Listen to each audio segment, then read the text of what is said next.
Assalamualaikum warahmatullahi wabarakatuh. Selamat pagi semuanya. Salam sejahtera untuk kita semua. Semoga kita senantiasa dalam keberkahan, kemuliaan, dan penuh perlindungan Allah Subhanahu wa Ta'ala. Pada pertemuan perkuliahan hari ini, kita akan membahas topik penting dalam mata kuliah Hukum Investasi dan Pasar Modal Syariah. Pembahasan pada pertemuan hari ini, kita akan mengkaji konsep dan definisi investasi. Bagaimana proses dan mekanisme investasi, serta bentuk dan ruang lingkup investasi. Investasi berasal dari bahasa Inggris yakni investment, berasal dari kata dasar invest dua yang berarti menanam. Dalam bahasa Arab, investasi disebut dengan istitsmar, yang bermakna menjadikan berbuah, berkembang, dan bertambah jumlahnya. Dapat ditarik kesimpulan bahwa investasi adalah kegiatan menanam modal dengan harapan akan mendapatkan suatu keuntungan di kemudian hari. Investasi sesungguhnya merupakan kegiatan yang sangat beresiko karena berhadapan dengan dua kemungkinan, yaitu untung dan rugi. Artinya ada unsur ketidakpastian. Dengan demikian, perolehan kembalian suatu usaha tidak pasti dan tidak tetap. Pertama-tama, mari kita pahami apa itu investasi menurut perspektif Islam. Sederhananya, investasi menurut Islam adalah bentuk investasi yang selaras dengan hukum Islam. Dalam artian, aktivitas dalam investasi harus memenuhi prinsip-prinsip yang ada di dalam hukum Islam, yakni bersumber pada Al-Quran dan hadis.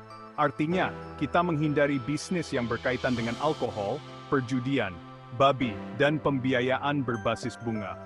Sebagai gantinya, fokuslah pada sektor-sektor seperti kesehatan, teknologi, dan komoditas yang dianggap halal. Sekarang, mengapa investasi syariah itu penting? Bagi umat Islam, memastikan investasi mereka halal bukan hanya sekadar preferensi, tapi sebuah kebutuhan. Dengan mematuhi prinsip ini, kalian tidak hanya mengamankan masa depan finansial, tetapi juga tetap setia pada keyakinan. Jadi, bagaimana cara memulainya? Pertama, lakukan riset. Carilah reksadana dan saham yang telah disertifikasi oleh Dewan Syariah. Di Indonesia, ada beberapa pilihan seperti Indeks Syariah Jakarta dan reksadana syariah. Selanjutnya, pertimbangkan sukuk atau obligasi syariah.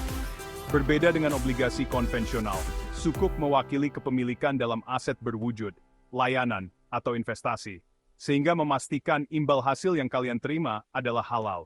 Ini adalah cara yang bagus untuk mendiversifikasi portofolio, sambil tetap berpegang pada prinsip Islam.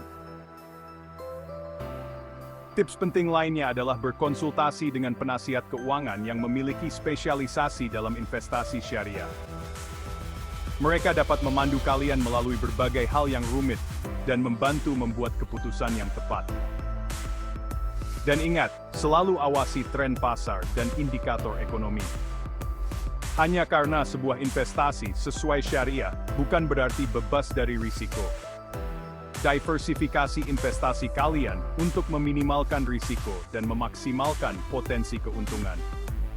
Terakhir, tetaplah sabar dan konsisten.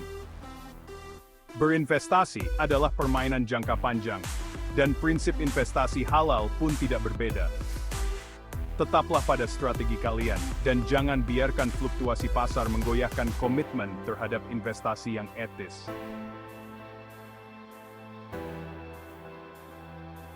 Baiklah, sekian untuk video hari ini. Semoga panduan ini bermanfaat.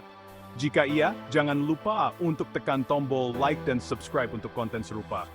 Dan seperti biasa, jika ada pertanyaan, tulis di kolom komentar di bawah. Terima kasih sudah menonton, dan sampai jumpa di video berikutnya.